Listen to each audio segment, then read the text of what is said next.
Install Android 10 on Xperia Z5 Compact via LineageOS 17.1. Please check the description for important notes and all the download links. First download ROM and GApps packages, then transfer the downloaded files to the phone storage, link is in the description below.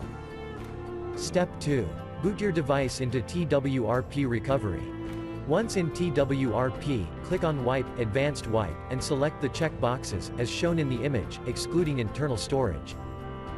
Step 4. Swipe the button to wipe the device. Step 5.